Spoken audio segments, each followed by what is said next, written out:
Puis en septembre, ça y est, on se cadre, on se dit: «Je veux faire ci, je veux faire ça». Donc c'est parti, on va se motiver ensemble.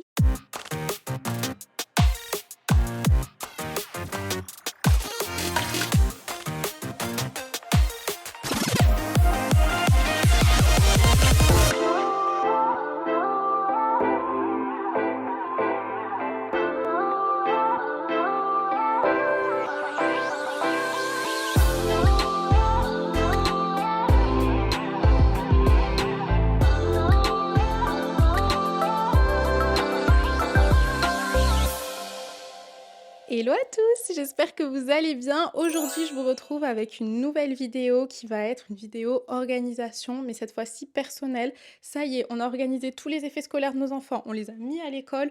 Eux, c'est bon, ils sont parés, ils ont commencé dans leur routine, mais là maintenant, ça va être notre tour en tant que femme, que maman ou même que papa. Ça peut intéresser tout type de personnes. Ce sont des conseils que je vais vous donner, mais que je vais également appliquer. Je sais pas vous, mais moi j'aime bien prendre des nouvelles résolutions au niveau de janvier, un peu comme tout le monde, en nouvelle année calendaire, mais aussi en nouvelle année scolaire. Surtout quand on a des enfants, on dépend un petit peu de ça. L'été, généralement, on relâche un peu tout. Et puis en septembre, ça y est, on se cadre, on se dit je veux faire ci, je veux faire ça. Donc c'est parti, on va se motiver ensemble. Si jamais vous ne me connaissez pas, je m'appelle Lou, j'ai 29 ans et j'ai 3 enfants. Donc j'en ai un qui est au secondaire, qui est un mélange de collège, lycée, un en primaire et un en maternelle. Donc ouais, je fais un peu tout, on va dire. Donc là, je me suis motivée pour commencer ma routine en même temps que eux, leur rentrée scolaire.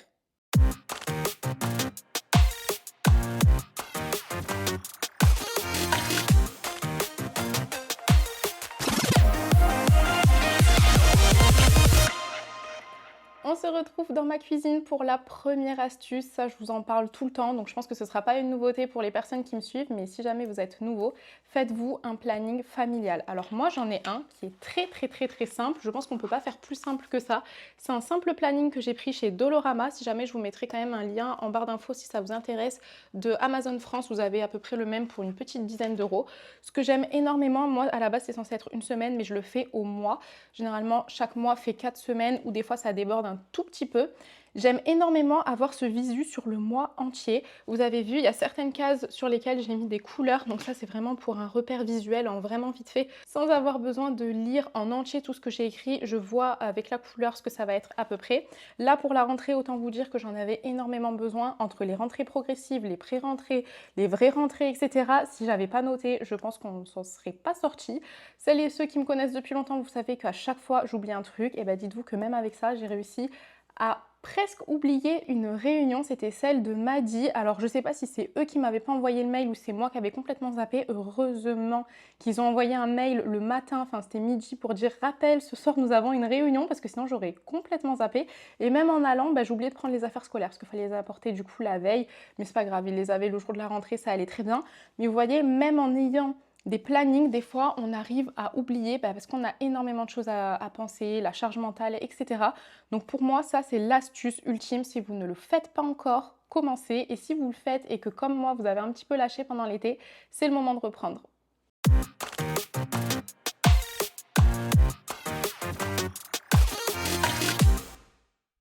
On se retrouve pour cette astuce à côté de mon planning de menu. Vous allez dire oui, elle rabâche toujours la même chose, mais vous le savez, je suis une partisane du menu. Vraiment, il n'y a pas mieux cet été, parce que je ne suis pas parfaite et que personne ne l'est, mais cet été, j'ai fait carnage. J'ai fait n'importe quoi. Il n'y avait pas de menu ou alors j'avais pas trop d'inspi, donc je faisais genre 3 plats. Une fois que les 3 plats étaient écoulés, je ne savais plus quoi faire, je faisais n'importe quoi, je repartais aux courses, donc je le sais. Quand je vous dis ces choses-là, je les vis et je les ai vécues, donc je sais très bien. On fait du gaspillage alimentaire parce qu'on part au magasin sans liste, on achète tout ce qu'on pense qui nous manque. Des fois, tu rentres, en fait, tu l'avais déjà, donc ça fait que tu l'as en double. Donc forcément, soit tu consommes vite, soit il y a un truc qui se pourrit. Ou alors, tu es là, tu as oublié tel truc, donc tu te dis, bon, allez, j'y retourne vite fait, je prends juste par exemple du gruyère, tu y retournes, il y a une promo sur les gâteaux, il y a une promo sur la pastèque, il y a une promo sur le jus, tu te dis, vas-y, je prends. Et à la base, tu étais censé acheter un truc à 7 euros et tu repars avec un panier de 50, 60, des fois même plus. Des fois, c'est même des promos sur des trucs qui sont hors repas. Ça peut être des promos sur, je sais pas moi, le salon de jardin et tu te dis, allez, vas-y, je le prends. À la base, tu n'étais pas parti pour ça. Donc, tu perds de l'argent, tu perds des quantités de nourriture parce que cet été, comme je vous l'ai dit, je le vis, donc je le sais. C'est vraiment pas des reproches et c'est vraiment pas méchant parce que je sais et je fais pareil. Il y a des trucs qui ont pourri dans mon frigo que j'ai dû jeter à contre-cœur. Généralement, c'était tout ce qui était fruits et légumes. Et t'es là et tu te dis, purée, mais j'aurais pu éviter ça si j'avais fait mes listes, si j'avais fait mes menus. Je sais qu'il y en a beaucoup qui sont pas très fans des menus parce qu'ils se disent oh là là, flemme, j'ai pas envie de faire ça sur toute la semaine. Ça se trouve, ce jour-là, j'aurais pas envie de ça. Mais si tu n'as pas envie de ce que tu avais marqué, par exemple, je sais pas moi, le vendredi, poulet crémeux avec des haricots et du riz, soit tu le décales dans la semaine et tu manges autre chose, soit tu l'annules, c'est pas grave. Tu le mettras sur le début de semaine prochaine, le lundi prochain, comme ça les aliments seront pas périmés et tu fais autre chose. Tu sors, tu te prends un Uber Eats, peu importe. Tu as le droit, c'est pas parce que c'est écrit là que c'est ancré dans une pierre, comme on dit. Comment on dit? Ancré dans le marbre, je crois. Je sais pas, dites-moi en commentaire. Mais ça veut pas dire que c'est écrit et que tu es obligé de le faire en temps et en heure, pile poil quand c'est écrit. C'est simplement que ça t'aide déjà pour ta liste de courses, pour garder de l'argent, pour éviter le gaspillage alimentaire. Et c'est surtout qu'on l'a tous vécu, vraiment. Le soir, tu es là en train de te dire, qu'est-ce que je fais? 18h, 19h, 20h, et finalement tu fais un plat en vite fait, il te manque soit des aliments ou alors tu arrives à le faire et finalement vous mangez un peu tard ou alors c'est pas forcément ce dont tu avais envie mais c'est ce qu'il y avait dans ton frigo. Donc voilà, pour moi, astuce ultime pour vraiment une rentrée entre guillemets organisée, faites vos menus. Je sais, c'est long, je sais, on manque d'inspi. D'ailleurs, dites en commentaire des inspi de repas qui vont très vite, ça aidera toute la communauté et comme ça, si jamais vous en cherchez, allez dans les commentaires et vous risquez d'en trouver. Et voilà, on fait son menu comme ça, au moins on est tranquille pour la semaine.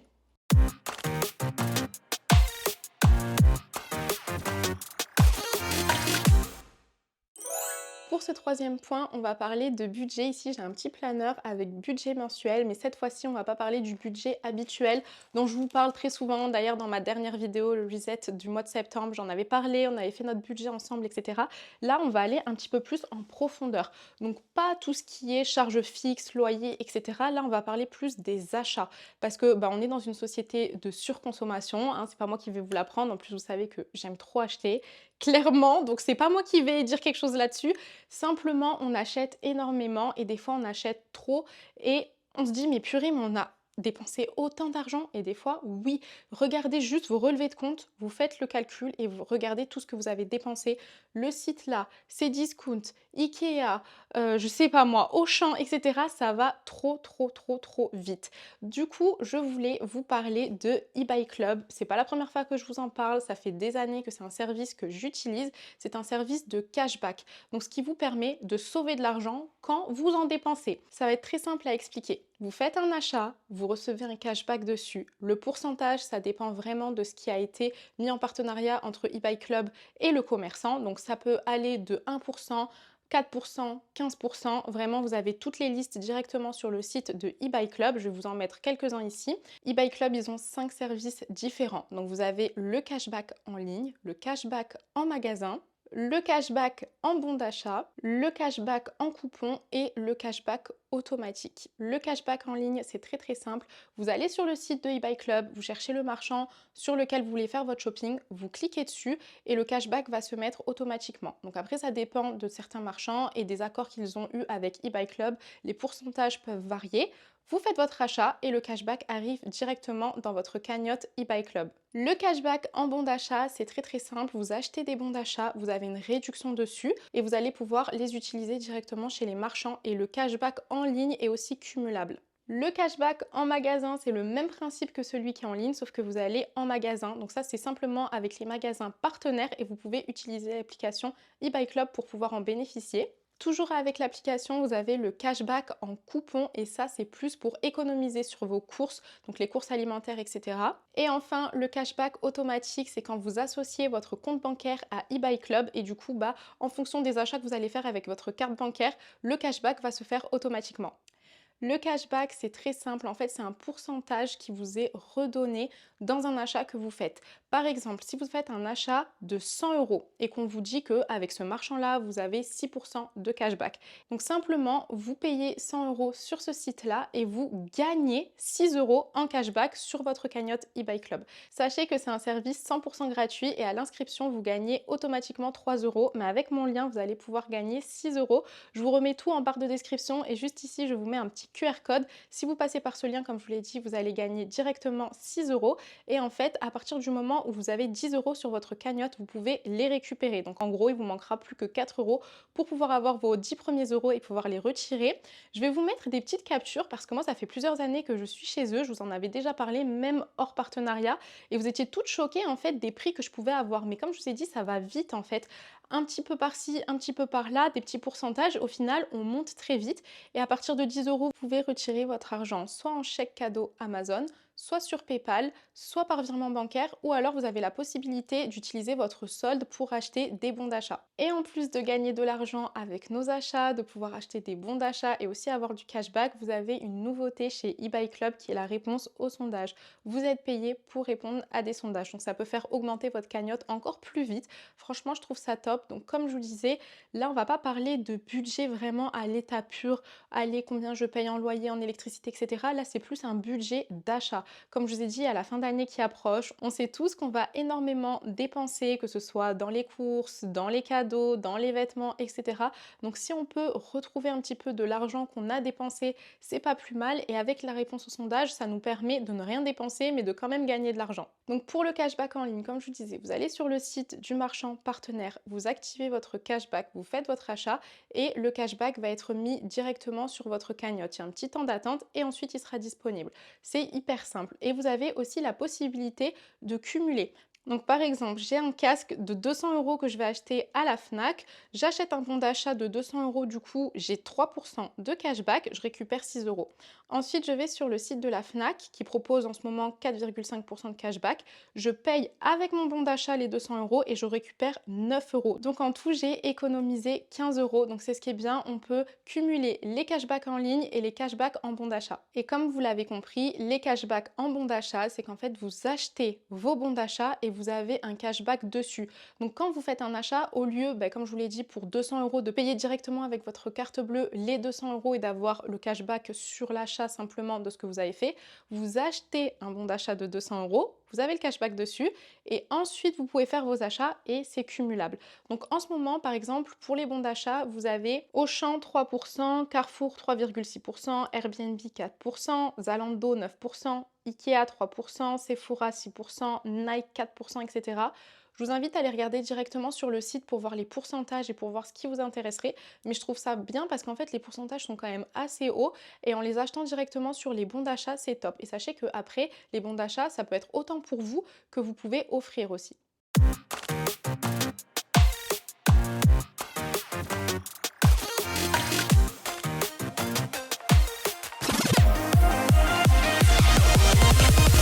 Autre astuce, ça va être d'instaurer des rituels de famille. C'est vrai que quand c'est la rentrée, on est trop content, les enfants repartent à l'école, nous on prend notre petite routine, etc. Et des fois, on peut oublier de faire des choses en famille. Quand je dis oublier, évidemment, on a notre famille tout le temps, mais c'est vrai qu'avec la routine, du lundi au vendredi, il y en a même qui ont des activités sportives le samedi, des fois le dimanche on va à l'église ou quoi que ce soit. Du coup, ça fait que en fait, on est tout le temps partout. Allez hop, on va là, toi tu commences à cette heure-ci, etc.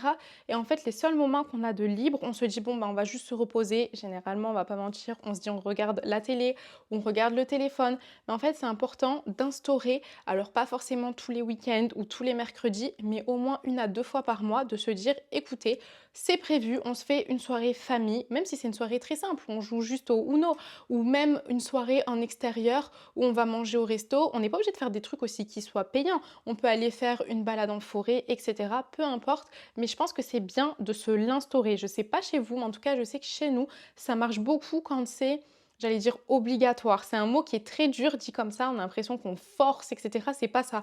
Mais c'est vrai que c'est de la discipline. Ça veut dire que c'est pas en mode on s'oblige à passer du temps en famille, mais de savoir qu'on est obligé 1 fois par mois de se réunir ensemble, de faire des choses qui font plaisir à toute la famille et de passer du bon temps. Des fois, ça évite de tout le temps dire oh la prochaine fois, oh la prochaine fois. Vous voyez, moi je suis très demain, demain, demain déjà dans ma vie de tous les jours. Mais c'est vrai que les week-ends, quand on est fatigué, on se dit bon c'est bon, on fera un truc le week-end prochain. Le week-end qui arrive, il pleut ou quoi que ce soit, on se dit bon c'est bon le week-end d'après. Et en fait, ça passe et des fois, et ça nous l'a fait, je pense que c'était au mois de mars, si je dis pas de bêtises, où on a fait plusieurs week-ends comme ça d'affilée où on n'a pas fait grand-chose. Alors des fois, ne rien faire, ça fait du bien aussi à tout le monde. Les enfants ont besoin de s'ennuyer, nous on a besoin aussi d'un petit peu se reposer, mais c'est vrai que ça fait du bien aussi pour la dynamique familiale de pouvoir faire des choses ensemble. Donc voilà, moi c'est mon petit conseil, essayez de vous forcer, je dis bien entre guillemets, à vous mettre une fois par mois, quoi qu'il arrive, on se fait un truc en famille, que ce soit en sortie, que ce soit à la maison, peu importe, mais tout le monde doit être présent et il n'y a pas de oh non, moi je fais ci, oh non, moi je veux pas. Non, on fait un truc tous ensemble pour avoir une belle dynamique familiale.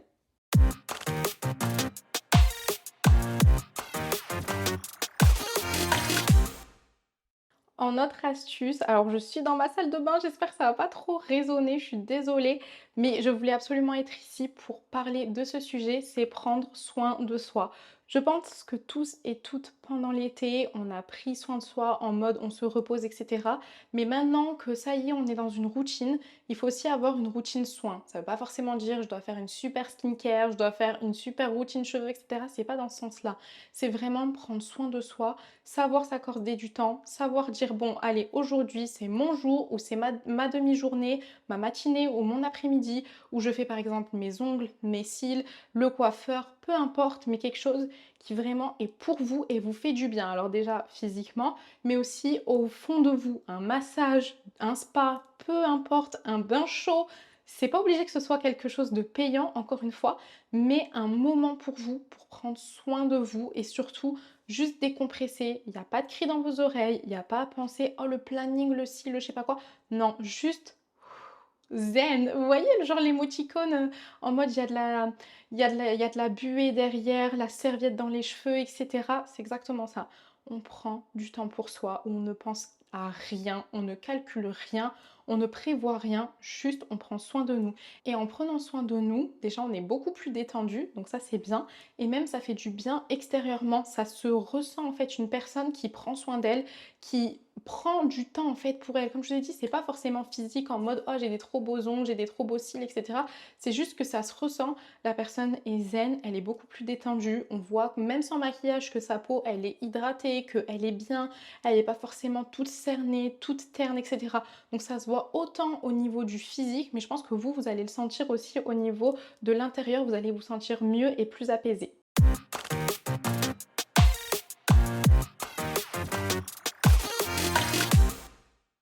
Et enfin, dernière astuce, je dirais de faire un bilan mental, entre guillemets. J'ai fait beaucoup de guillemets, hein, mais c'est parce qu'en fait, j'ai pas envie que ce soit mal pris ce que je vous dis. Un bilan, chaque fin de mois, je pense. Moi, je le faisais pas, mais je vais commencer à le faire. Je le faisais plus sur des périodes de 3 6 mois, on va dire. Là, maintenant, je vais le faire chaque mois. Je me pose et je me dis alors, il y a ça qui allait, il y a ça qui allait pas. J'aimerais aussi, du coup, me fixer des objectifs pour le mois à venir, ce que j'aimerais mettre en place, que ce soit des activités, que ce soit moi pour les choses que j'ai envie de faire ou que je suis obligée de faire, on va dire, mais vraiment faire un bilan en se disant bon, ce mois-ci, je suis fière de moi parce que j'ai réussi, je sais pas, je vous dis n'importe quoi, à faire plus de sport. Oh, ce mois-ci, je suis un petit peu moins fière de moi sur ce sujet parce qu'en fait, j'ai moins fait d'activités avec les enfants. J'ai peut-être été moins patiente, j'ai peut-être été un peu trop sur mon téléphone. Là, je parle vraiment pour moi, hein, clairement. Donc, voilà, le fait de faire un bilan chaque mois, ça permet de se poser et de se remettre à jour, de se remettre à zéro, tout simplement parce qu'on est notre meilleure critique. Il y a des fois, il y a des personnes qui sont dans le déni, mais généralement, si on se pose vraiment, sans forcément l'écrire ou quoi, hein, on se pose, on réfléchit, on sait quand même être honnête avec soi-même, on sait ce qu'on a fait de bien, entre guillemets, et un petit peu de moins bien. Donc c'est aussi pour s'améliorer, du coup, de mois en mois. Alors il y en a qui le font plus aux 3 mois, comme je vous l'ai dit. Moi, c'est ce que je faisais, mais au final, il y a des choses qu'on oublie. Je sais pas vous, mais moi, je commence à avoir, entre guillemets, des pertes de mémoire. Tu me dis: «Qu'est-ce que tu as fait il y a 4 mois?» Je sais même plus. En fait, il faut que je compte dans ma tête pour savoir quel mois on était et cetera. Qu'est-ce que j'ai fait? Heureusement qu'il y a le téléphone, les réels et cetera, que je me rappelle un peu. Mais clairement, tout ce qui est passé, surtout quand ça fait plusieurs mois. Donc c'est pour ça que je pense que vraiment faire un bilan à la fin du mois, c'est plutôt bien. Donc autant de ce qu'on a fait qui était bien ou qui était mauvais, mais aussi pour se remettre à jour, comme je disais, avec des nouveaux objectifs, des nouveautés qu'on aurait envie de mettre en place pour le mois qui suit. Donc voilà, cette vidéo est terminée. J'espère vraiment qu'elle vous aura plu, que ces petits conseils vous auront plu. Comme je vous ai dit, c'est des conseils que je vais appliquer moi-même. Je ne suis pas parfaite. Il y a des choses que je faisais déjà, il y a des choses que je ne faisais pas ou que je ne faisais plus et que je vais commencer à faire parce que c'est aussi ma rentrée. Donc voilà, cette vidéo était courte, mais je me suis dit que ça pouvait être pas mal. Si jamais vous avez d'autres conseils, franchement, n'hésitez pas à les mettre en commentaire parce que je suis pas une experte de tous les conseils. Je ne sais pas tout, donc ça pourra toujours m'aider, mais aussi aider les autres filles, les autres femmes, les mamans, les papas, etc.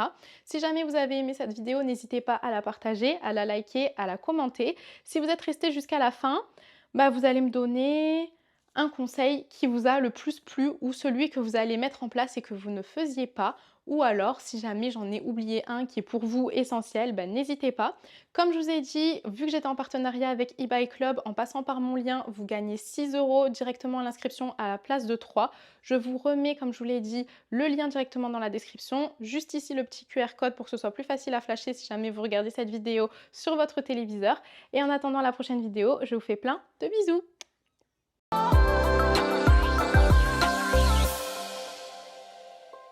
Oh putain, mais c'est hyper technique, hein, franchement. De redire tout ce qu'on te dit dans un brief comme ça en PDF, galère. On se réveille, on se concentre. Montage insupportable, je pense. Oh my god, attends, je coupe.